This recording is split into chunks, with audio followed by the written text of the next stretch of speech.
Good morning, everyone. My name is Cristina Tavares. Bienvenue à tous.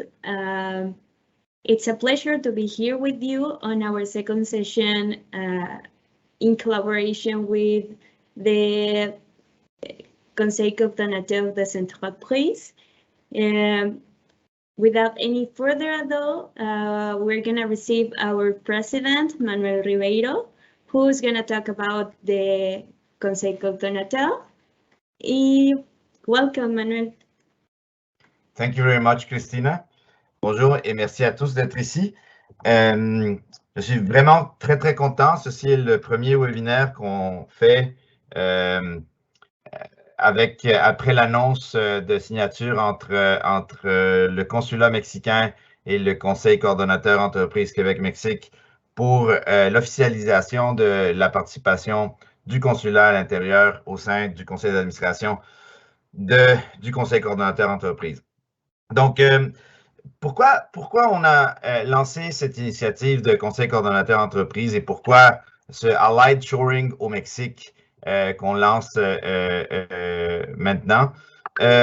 C'est très simple. Depuis environ 10 ans, je fais partie et j'ai présidé aussi le conseil d'administration de la Chambre de commerce Québec-Amérique latine.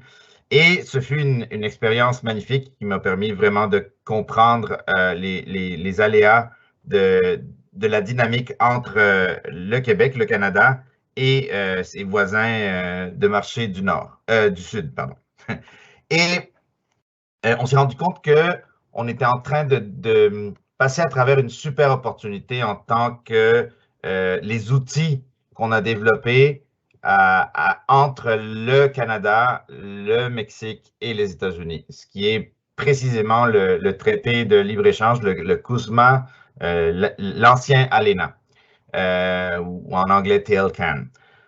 Donc voici la principale raison pour laquelle on a lancé cette initiative, où on a invité et la délégation générale du Québec au Mexique à participer. C'est vraiment l'organisme terrain qui représente les Québécois en sol mexicain, et le consulat mexicain à Montréal, qui est aussi l'organisme officiel terrain qui délivre des visas, des passeports, etc. Donc, on s'est dit, on va travailler avec les gens qui sont vraiment sur le terrain, et on est en train d'inviter aussi d'autres personnes pour connaître, pour qu'ils nous aident à faire connaître les deux écosystèmes aux deux écosystèmes. Donc, comment faire pour profiter mieux, pour coordonner les efforts de tant d'acteurs dans cette dynamique mondiale qui change très fort dernièrement. Next slide, s'il vous plaît. Donc, c'est vraiment la vocation de coordonner et d'enligner des efforts qui existent déjà. On a deux organismes officiels. On a Affaires mondiales Canada, on a la Chambre de commerce Canada-Mexique, on a la Chambre de commerce Québec-Amérique latine. Il existe beaucoup d'organismes qui participent à cette relation centrée sur les gens, mais sur la créativité, l'innovation, l'intelligence et l'inventivité. Et on a quand même, on partage entre le Québec et le Mexique plus que les autres acteurs, plus que les États-Unis, par exemple, ou plus que le reste du Canada, cette affinité culturelle qui vient d'une latinité commune en affaires et un savoir-vivre commun. Déjà, pour votre gouverne, le Mexique, c'est le pays le plus visité en tourisme par les Québécois, toutes catégories confondues. On a environ 750 entreprises québécoises faisant affaire, implantées, en train de distribuer des produits, des services au Mexique. Et on a une quantité croissante d'entreprises mexicaines intéressées à participer dans l'économie canadienne. Un exemple, c'est par exemple la compagnie Bimbo qui fait et puis on ne connaît pas trop, mais les petites gâteries Vachon etc. qu'on donne à nos enfants, ça vient d'un investissement d'une compagnie mexicaine ici qui a acheté ces compagnies-là. Next slide, please.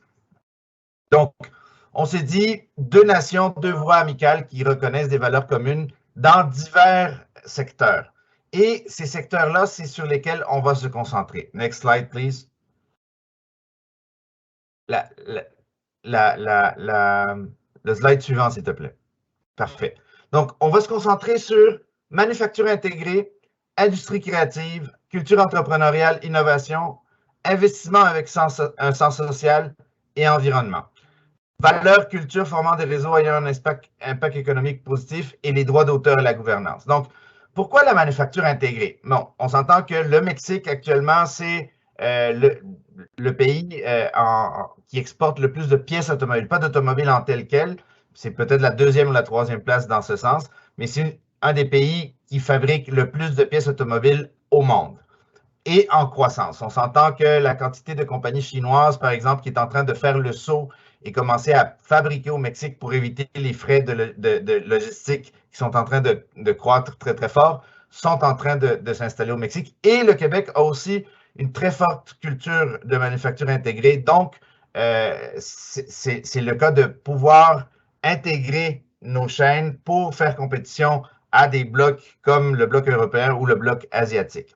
Industrie créative, le Québec se positionne comme chef de file dans l'industrie du cinéma, des jeux vidéo, des effets spéciaux, etc. Et on est en manque de talent. On a tellement de succès au Québec qu'on a besoin de plus de personnes dans toutes ces industries-là, incluant, puis c'est vraiment on the side, mais c'est l'industrie des technologies d'information et communication.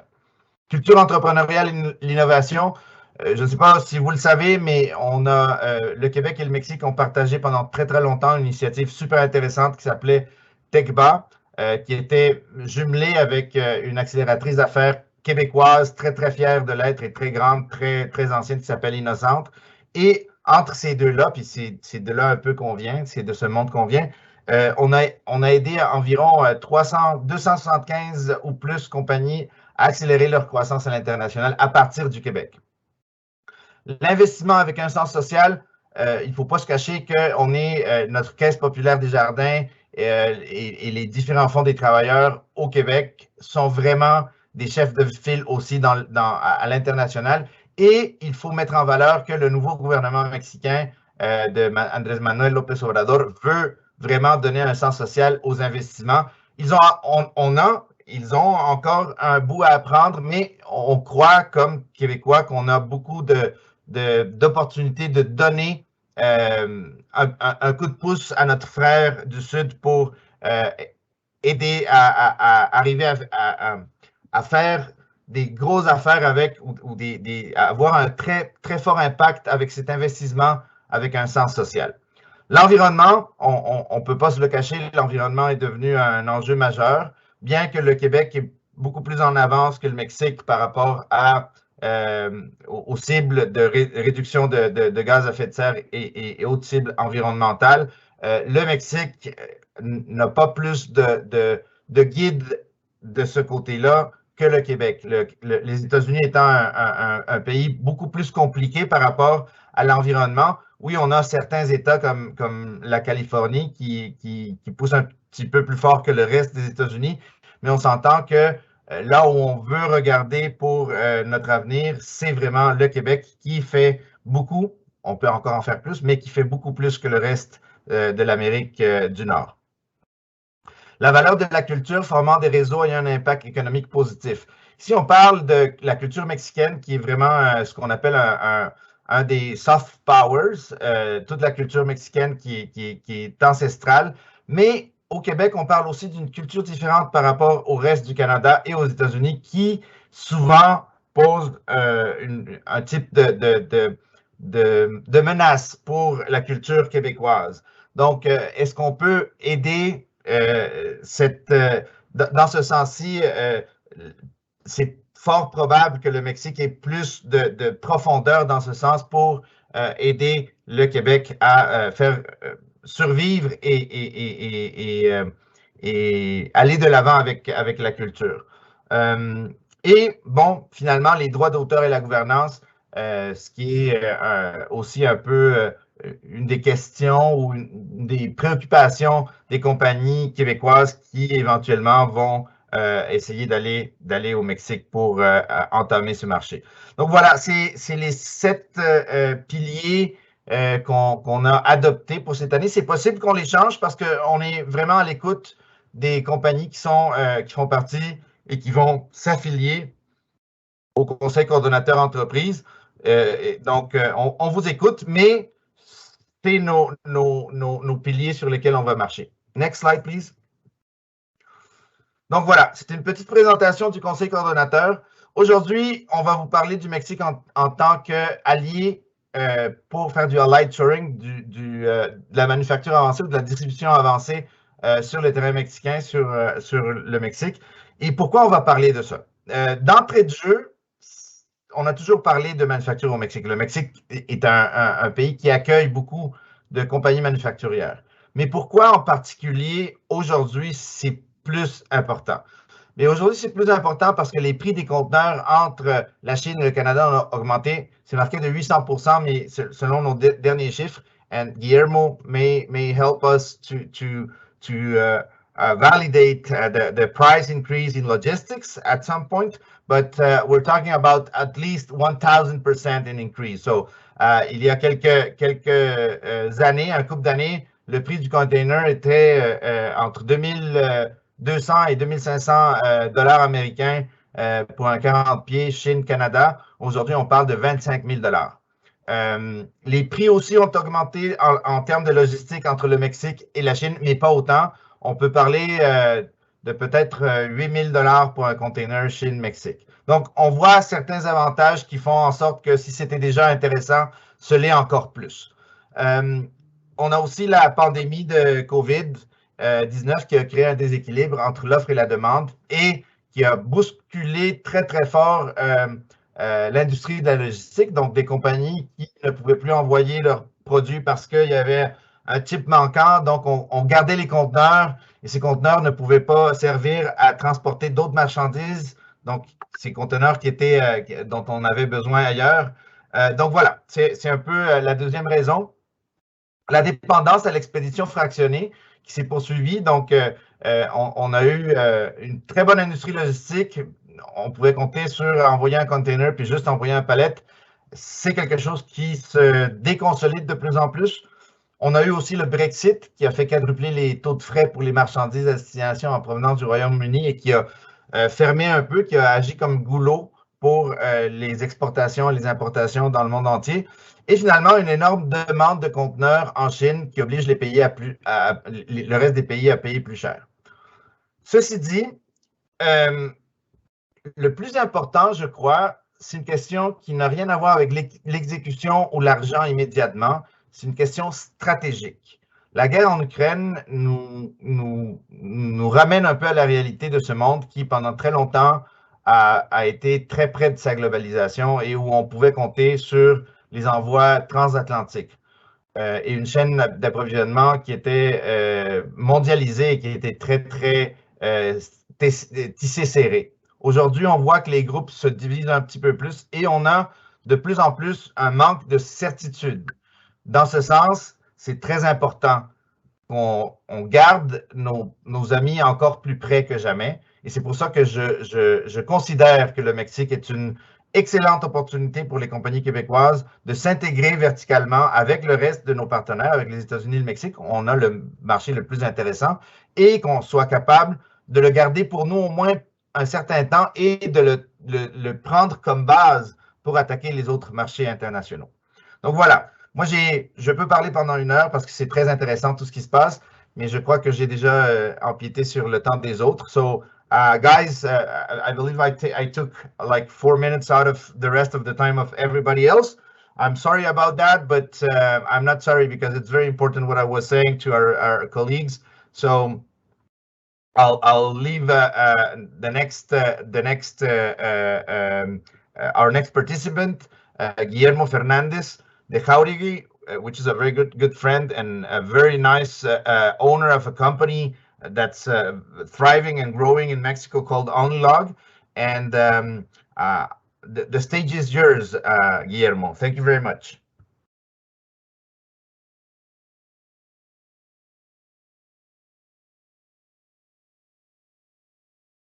We can't hear you. Yeah.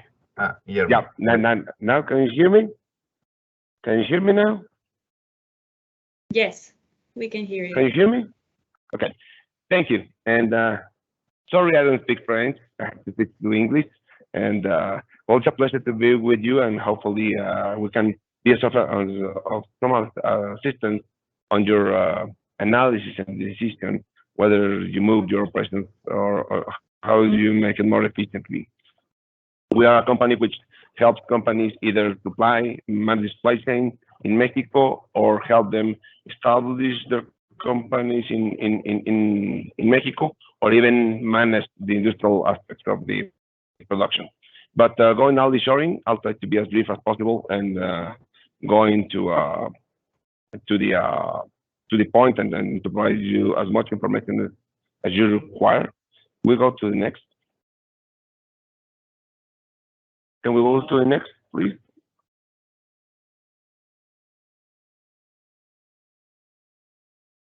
How is shoring? Well, basically, what we have been managing since all the experience that we have had with COVID, and that we have had also with all these trying to figure out, trying to negotiate between the different blocks of Europe, North America, and Asia. That's a new concept. Instead of, we used to go to globalization, trying to find a place where you could find your production at the best cost possible and the most efficient manner. But right now, it's due to all these things that we're having happening, there's this concept of not just nearshoring, which is bring back the production as near as possible, making it efficiently, but ally-shoring, which is making it with the countries and in the areas in which we have shared interests, shared government, their way to do business, which make us a little bit more profitable and willingness to compete around the world. This is something that's happening right now. It's basically trying to get back most of the sourcing materials, goods, trying to reduce the dependence on other areas of the world, and trying to do it basically here in North America. And we go to the next. Can we go to the next slide, please?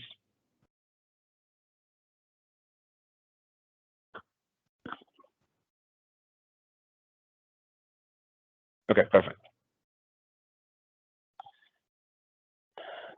Why is this thing happening right now? Why is the change of the trend of going to make our production global, to go to nearshoring or even ally-shoring?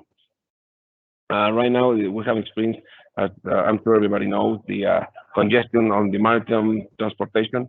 Right now, there's not enough containers to move the material. The transportation, which used to last between 17 to 23 days from Asia to America, and the same thing from Europe to America, right now it has grown to 35 to 45 days in both. Basically, more than the double of the time that is, and that's just the transportation. Then you have the time in which you make the process of at the port, either to load the container and then to unload it and being able to transport, which takes about 2 weeks per area, plus the transportation. So right now, for example, a company I'm serving in Laredo, they are having transportation lead times from when they ship the container from China to the and they receive it to Laredo, it's about 12 weeks, which is extremely a lot of time. The other things are also generated by the lack of material of containers, and it's increased cost. It used to cost between it has increased right now to about $8,000 to $9,000 per container, and in either way, which it has increased considerably for what is it was expected it was commonly in the past, which was about $3,000 to $4,000 per container. So it has doubled the cost. And what something we're looking at is trying to have a little bit more resiliency in the supply chain. As you know, right now they're shutting down Shanghai again. There are different situations on COVID throughout the world in which you might be okay in your area, you may produce, but some of your supplies can't. So that's something that's been driving people to make the decision to bring back to North America their production, trying to have more efficiency. Basically, right now you cannot have the risk of stop your production because in the other part of the world they're having a COVID issue and they shut down everything again. Also, the other thing that is driving this condition is that the savings that make everybody go to China and a few years ago, it has stopped. Basically the difference on labor costs that are not there anymore. And lastly is the U.S.-China war on trade.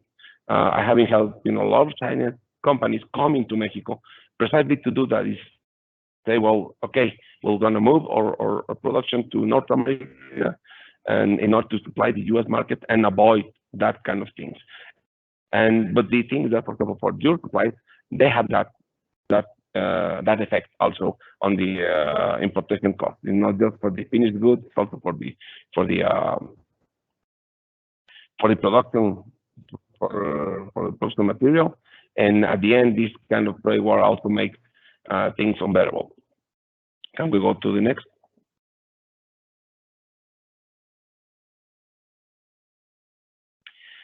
And some of the advantages that you can have once you make the decision either to maintain your operations in North America, taking advantages of whatever the three countries offer, like Canada, US, and Mexico. We have all different values propositions.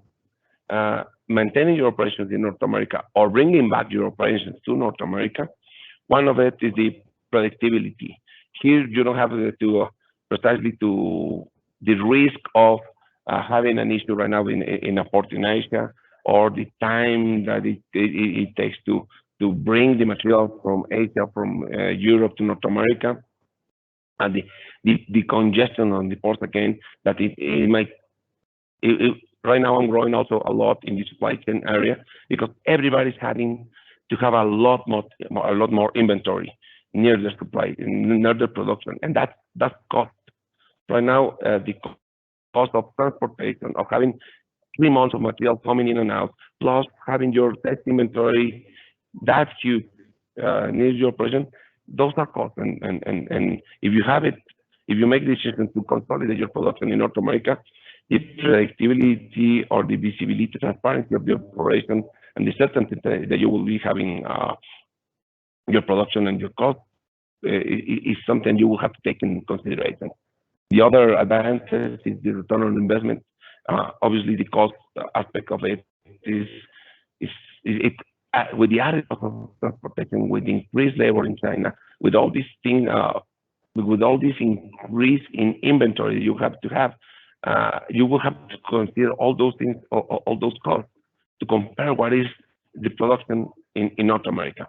And that way you can really have the idea. Sometimes we just compare production with production, but you are not adding all the other costs related to having your production so far away from your place.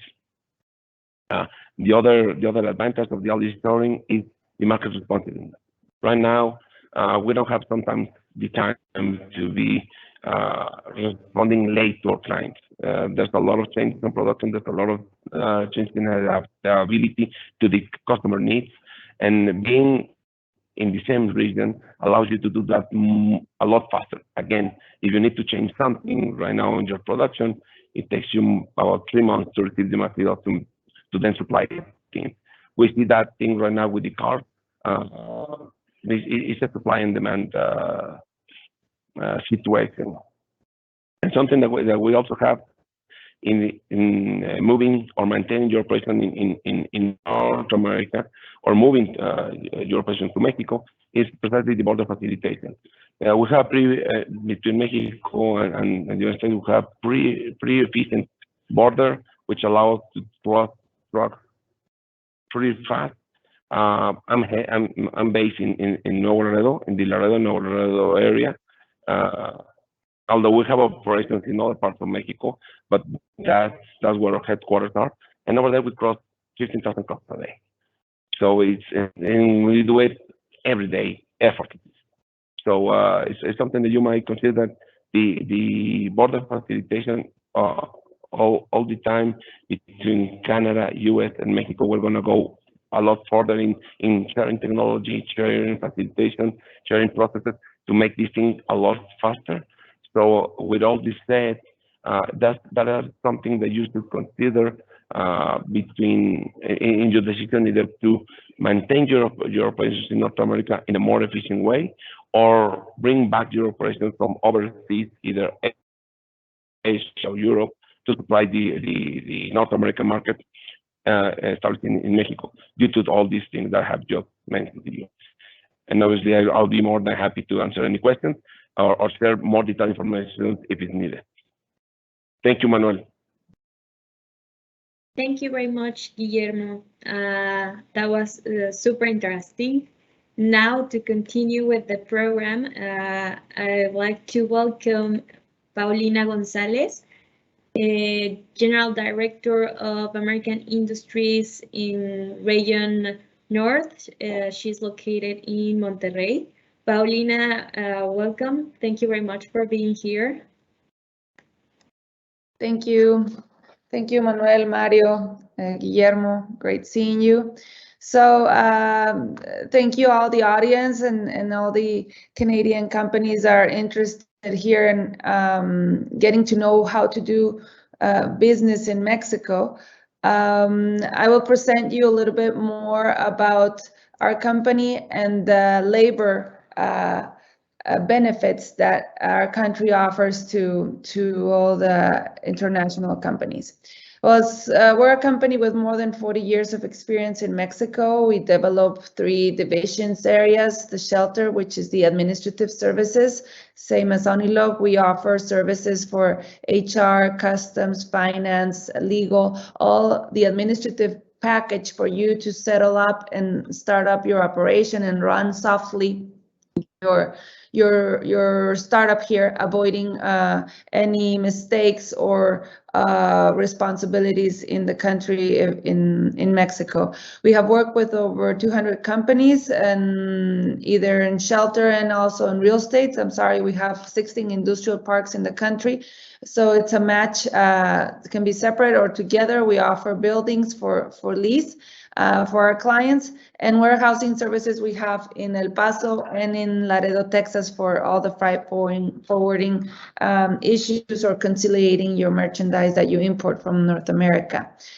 On the experience, as mentioned, we work with all types of clients, all size of clients from all sectors: aerospace, automotive. We have a lot of, right now, furniture companies coming in, air conditioners. From Canada, we've worked with Armpro, Certus, Ground Effects, Pactiv.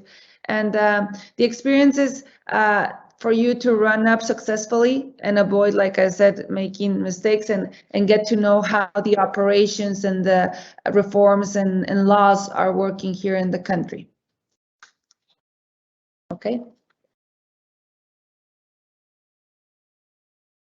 This is a business case example we develop for our clients when they're starting to look up for which area of Mexico is best for them. This first, the site selection process, we work together and identify the region that will benefit in cost, of course, and the upper end in the opportunity of the labor offer that they're looking for. As this is an example, example of a company that operates 100 employees in Monterrey in a building of 60,000 square feet building. As we work with many clients, we have the database of updated of how much the salaries are going, the lease of the building will be, for you to consider also the park fees or any utility costs that you will have during your operations.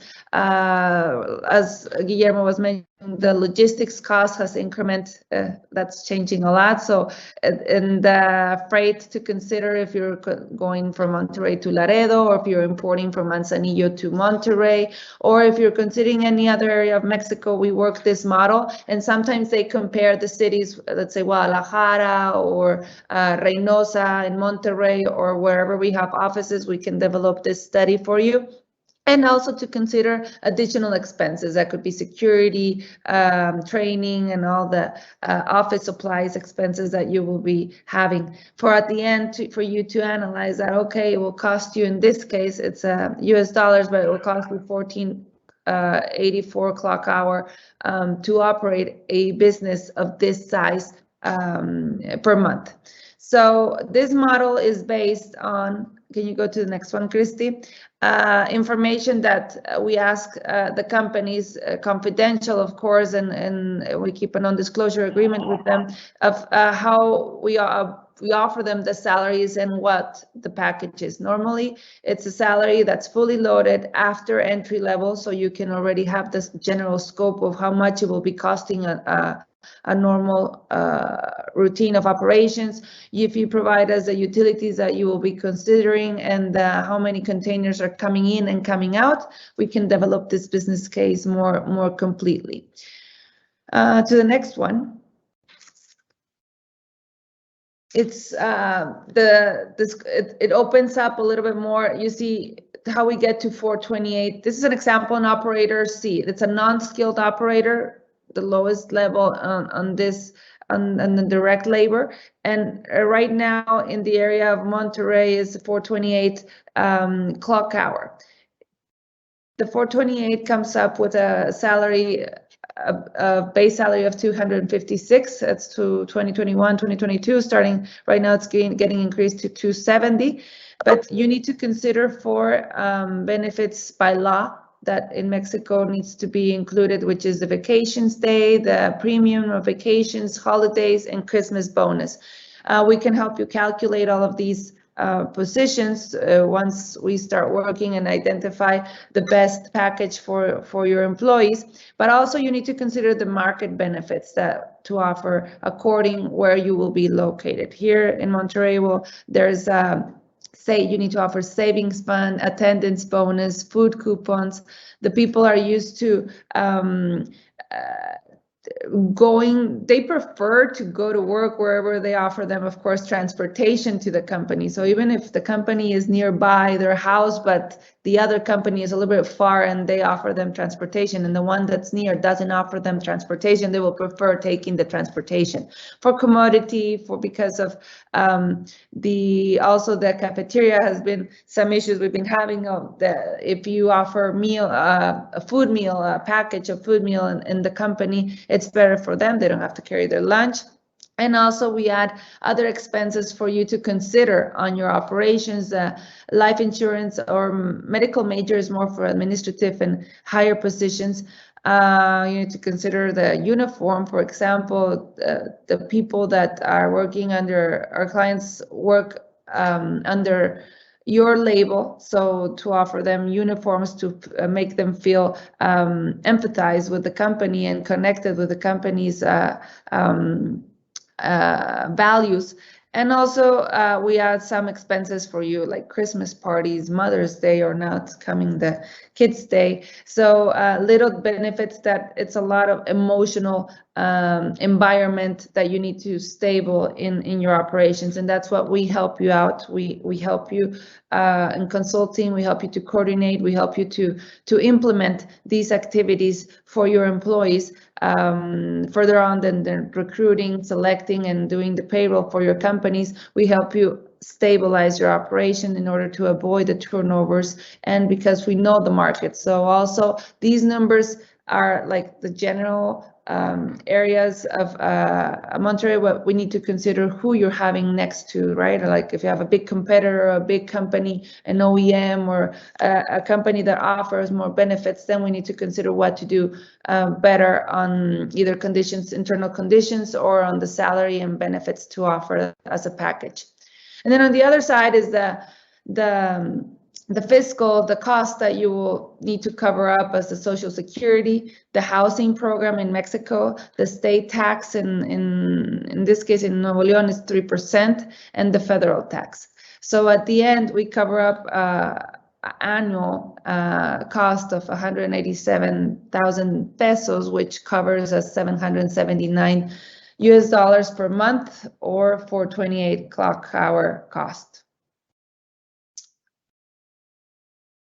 Okay, next. Okay, so we wanted just to share a comparative. As you saw, the salary here, the daily salary is around $13, the operator C, and you can compare it to your regions. In this case, we went to Quebec, some little research, and just the benefits of Mexico, as Guillermo was saying, it's we're not a complicated country. It has a lot of productivity. The people are very hardworking, and the thing is, the salary is according where you will be located. This is Nuevo León is a region that has a very competitive salary, but it has very productive labor. You can go south, and there will be other going a little bit more lower the salaries also, and you can compare, but the productivity of the people and the efficiency is something that you will notice valuable. Up also here in the border states, or in Tamaulipas, Chihuahua is a very culturalized areas as America areas. You arrive and you will notice many people speak English, waiters, drivers, so you will identify and be very easy for you to adapt to the system. The values of the shelter that we offer is to help you to, like I said, to have a stable environment and make sure that your employees feel taken care of and have all the necessary tools for it. And just as I mentioned, the outsourcing reform was 2 years ago that was updated. Let's say that we're part of that. We're not an outsourced company. What we do is pay all the salary and benefits according to the law. And the companies that we operate normally are not incorporated. They're under our legal entity, so we can offer them the EMIX services and the payroll for the people under our legal entity. But they operate. You have the control. They operate under your conditions. So here that has been a slight change in Mexico as what it was used to be years ago. You could have 2 employees, one from the company that's operating, another one from the outsourced company, but the outsourced didn't pay them enough the benefits by law, or didn't offer them the profit sharing, or didn't offer them the seniority as the one that was already that did the same operations, the same condition, the same activities, but was paid directly by the company. So this changed on the benefit for the people. And in the case, there is a requirement of specialized services like cleaning, security, maintenance services. That could be like a specialized services that need to be registered under the federal government, that needs to be approved in order for you to have those external outsourced services, most of it. And on the real estate area, as I showed you in the business cost model also, it is a slight difference from, of course, from US and Canada, the cost of the real estate. Although this year, because of the logistics, of course, and issues that we've been facing with Asia, the cost has been increasing a little bit more. The material cost of construction has been increasing also. And right now it's around 45 cents, 50 cents the square feet per month, which is $546 US dollars. And I mean, that's something that's been increasing. Probably the steel could go a little bit low, but it's not anything assured, right? So it is a benefit. The salaries are benefit savings. The real estate is still a benefit saving for leasing. There's a lot of land. Mexico is a big country of opportunities, and where we're open to support you and guide you to run up your operations here in Mexico. Thank you.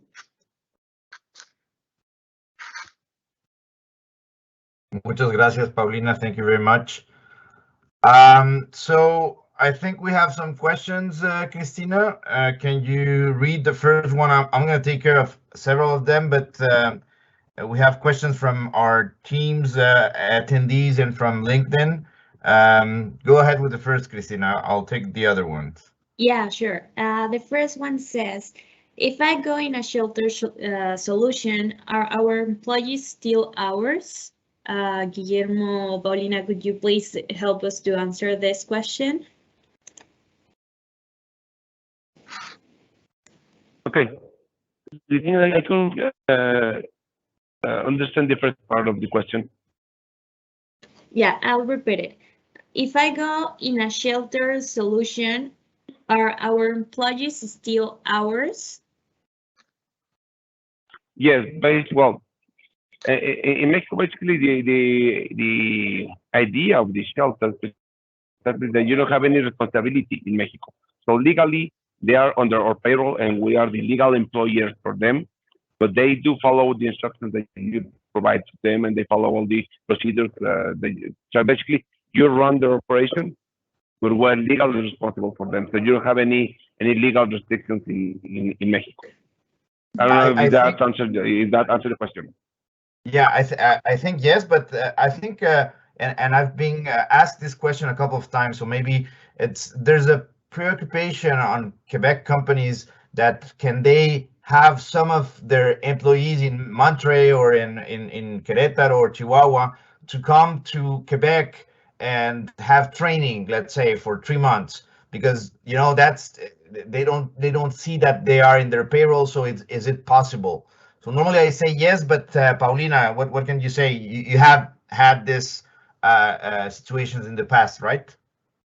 Yeah, we've actually we're working a lot with that, sending the employees, as Guillermo said, they're under our payroll, but we coordinate that for them to tramit their visas or their permit to do training. 3 months is as long as the company is also responsible, the headquarter or whoever is receiving them, they can do training outside of the country, yes, in the foreign country. So that's not a problem. No, not a problem. And adding to what Guillermo was saying, of course, the employees are yours. You operate, you coordinate, we're just your legal representative. The employees, your building is the name of, it's your company. The employees have your t-shirt, your name, your logo, your marketing, your image.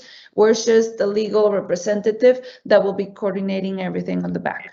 And they feel that they work for you. I mean, it's not like they don't feel American industries or Onilog employees. They feel like Quebec Inc. Employee of the month, right? It's exactly. Okay. Exactly. Yeah. I have another question here that's maybe it popped before part of your presentation, Paulina, is what is the hourly cost of a blue collar employee, and why is it that your numbers are higher than the official numbers?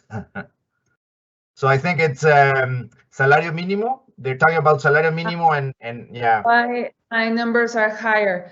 Okay, my numbers are from Monterrey region. So the normal public daily salary is like the lowest, and then each region of Mexico, like I said, has its different costs.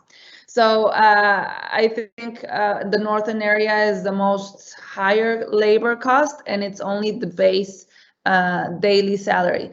And it's after the entry level, meaning after the 3 months, that's what you will be paying. So if I said 250, 260, 250, they can start 240, 230, and then after 3 months, you upload to that base salary. And then I think also there's a big difference between the salario mínimo, the minimum salary in Canada is really, I mean, there is a lot of people in Quebec working on the minimum salary wages, and that's not happening in Mexico. That's like the lower threshold, and most of the people in industries will have a salary above that, because that's I mean, there's very little people working on the minimum salary in Mexico, right? Yeah, it's depending where you will be selecting in Mexico. Here in Monterrey is very competitive, the salary. So it's and also it's more specialized also. So it's that's a plus. Mm-hmm. This question is for you, Guillermo. What is the best way to send products to Quebec?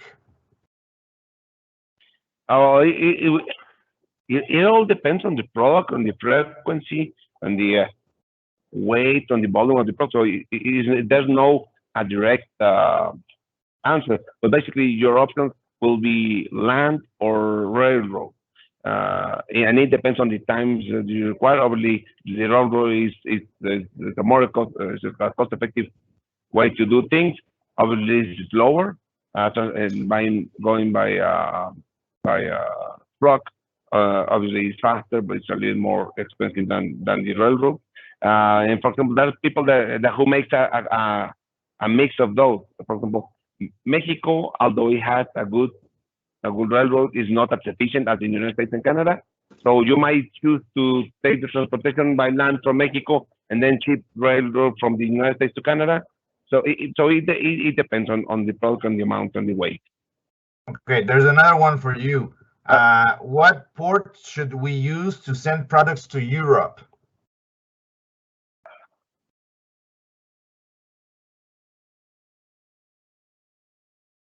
Guillermo? To Europe, from Mexico, basically, yes. Can you hear me? Okay. Yeah. From Mexico to Europe, basically your options will be either Altamira or Veracruz. Veracruz is the more crowded one, and it depends also where you are in the country. If you are in the central part of Mexico, definitely it will be Veracruz, because the connectivity from there to Altamira is not that good. If you are in Monterrey, in Nuevo Laredo, or in northeast of Saltillo, Altamira will be a good option to do so, because it's the shortest route and it's not that crowded. So it also depends where your production are, which will be the best one. Last one for you, Guillermo. What about Mexican tariffs on Chinese raw materials? What about Mexican tariff? Mexican tariffs to Chinese raw materials. Is there like also a war between Mexico and China? There's not that much. The thing is that at the end, if most of the companies are coming to Mexico to send it to US or Canada. So at the end, those tariffs apply to those finished goods. Although they don't apply, for example, you bring it into an IMEX permit, which you basically don't pay the taxes at that moment. Whenever you export those products to the United States, if those materials make a considerable part of the finished goods, they get that they get taxed as Chinese, basically. So something that we're trying to help the Chinese companies in this case is try to add up North American value as much as possible.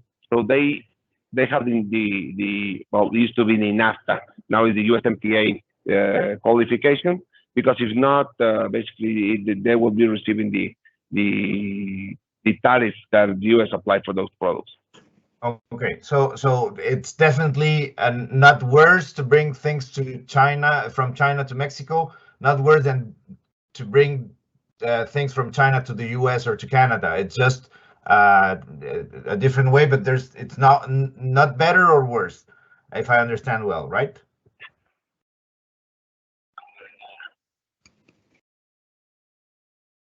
You broke a lot. I don't know if I was the only one. Okay. I have another one. But yes. I have another one for Paulina. I'm sorry, Guillermo. We have a little lag on the communication with you. Paulina, yeah. We have another one for you, and this is a good one. Is every type of manufacturing recommended in Mexico, and where? This is a question for a whole seminar, right? Yeah, it's okay. Types of manufacturing and where? Well, let's say the automotive industry has the past 15 years with the USMCA and all the agreements that we've grown in Mexico over 40.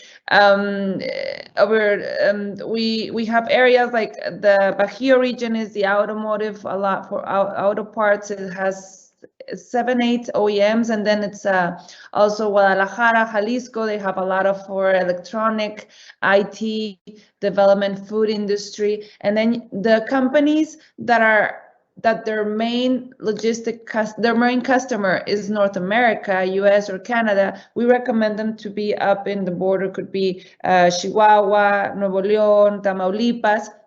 because of the logistic cost, as mentioned. No, so if your customer is mainly automotive, as in the central of Mexico, is one of those OEMs, then we recommend, because of logistics and cost, to stay in the central of Mexico. Up in Nuevo León, it's a very diversified region, a very business style region. It has over 13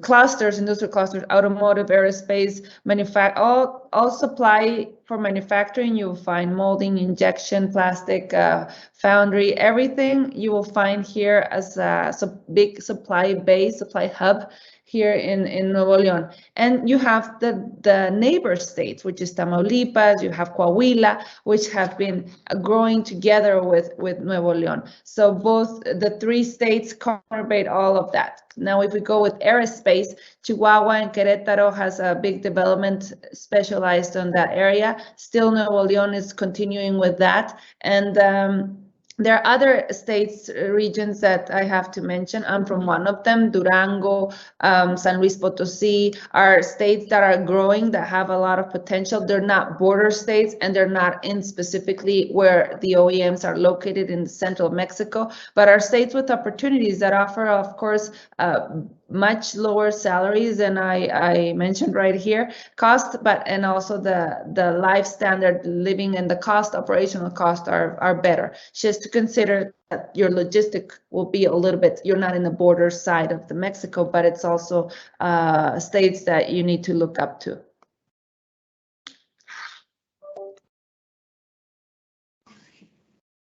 Thank you very much, Paulina.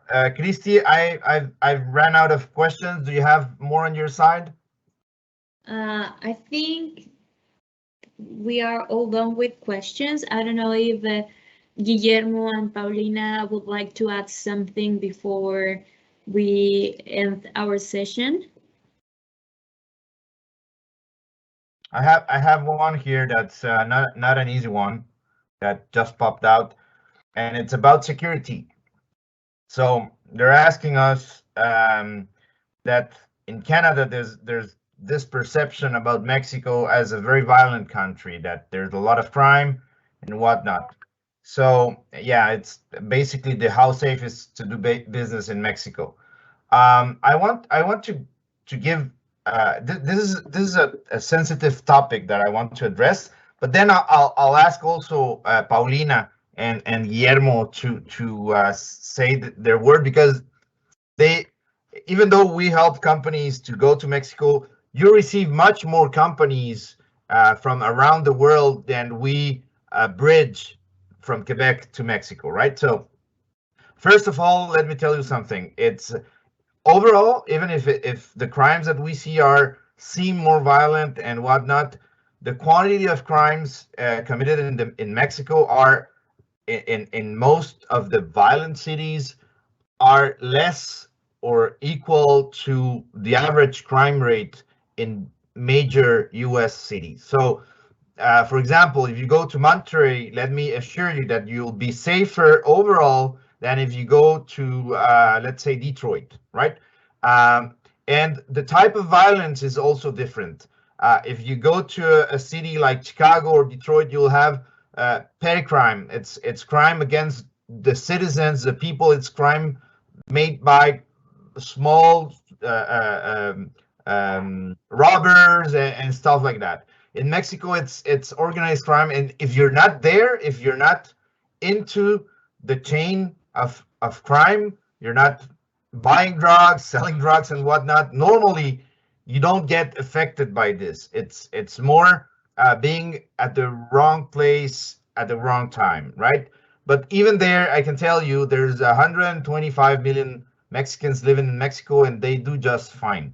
So basically, that's it. Yes, Canada is one of the safest countries in the world. So is it going to be as safe as in Canada? No, definitely no. That's not true. If somebody tells you that, it's lying, but it's not something that you should be afraid of to do business in Mexico. I don't know if I know that you have a lot of more information to give. So please, I don't know, Paulina, can you talk a little bit about this? Sure. Well, Mexico, of course, the news and the boom. You're in a big city at the end. Mexico City, Guadalajara, the capital cities, Monterrey are big cities. But I do want to recall that at least on this region where we're located, Nuevo León, in the northern areas of the country, we received a lot of investment of the past 6 months. It has been a big boom of interest in growing. And out of that, all of the visitors and our new clients and the ones that were operating from many years ago, we haven't had any incidents to recall like that. Of course, like you mentioned, you need to don't go on the dark streets or don't go certain areas. That's what we guide them to.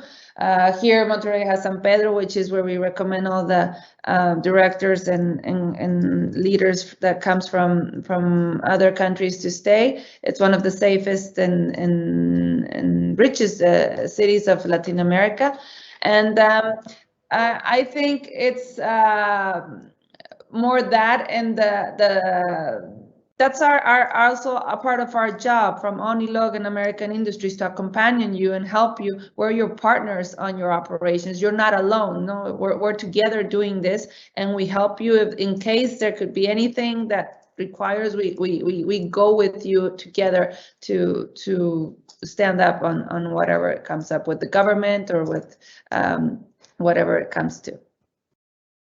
Thank you, Paulina. Yes.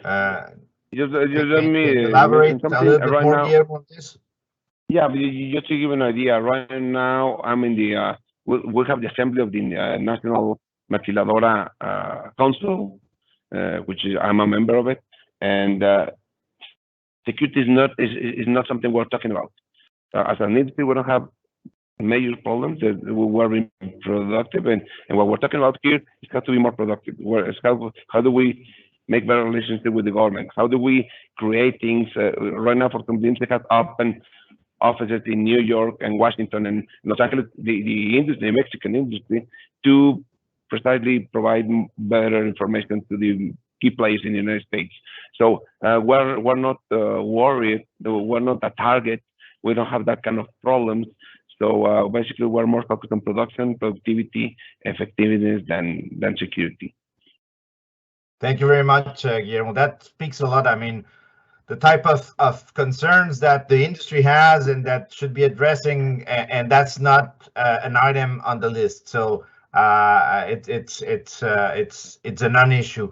So thank you very much, Guillermo, Fernandez, and Paulina. I really enjoyed your talk, and I really hope that we can be helping and redoing this type of exercise of giving some more information in the future. We're gonna have this webinar recorded and showcased in the Consejo Coordinador Empresarial México-Québec, so people can look at it, because we had a lot of people that were very interested but were not available today or at this hour to watch it. So we're going to invite them later to watch it on the recording area of our site.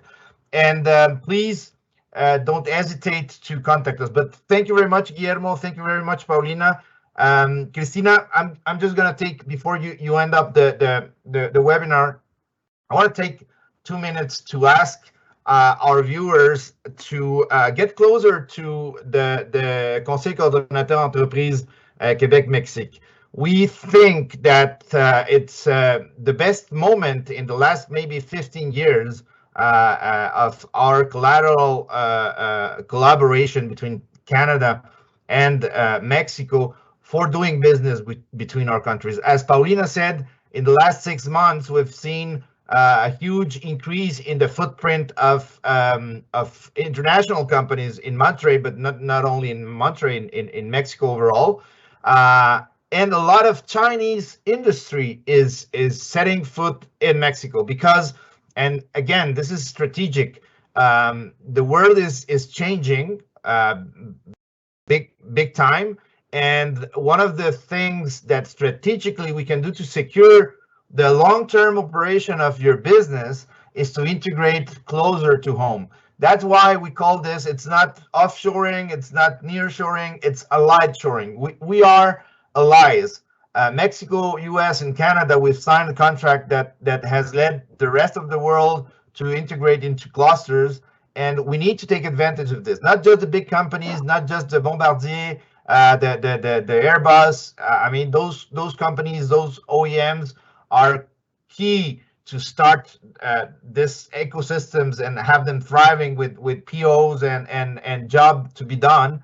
But smaller companies, small and medium businesses is what we're addressing now, because this is the time to get some courage and start looking for different options to attack new markets and to secure your actual business model with allies like American Industries, like Onilog, like Stratica, and like Conseil, coordonnateur, entreprises, Québec-Mexique. Merci beaucoup à tous. Je vous encourage à nous contacter pour devenir membre du Conseil. On est vraiment, on est basé, on est une organisation à but non lucratif et on veut rassembler toutes les personnes mexicaines ou québécoises qui ont un intérêt à faire affaire entre les deux nations. Donc, s'il vous plaît, si vous avez des questions, si vous avez des propositions, si vous voulez faire partie d'un think tank, on vous invite, on est ici. Merci beaucoup pour écouter notre message. Gracias, Cristi. Thank you very much. Thank you, Guillermo, Paulina, for being here. And hopefully we will hear from you soon. See you the next time. Thank you. Thank you. Thank you very much. See ya. Bye-bye.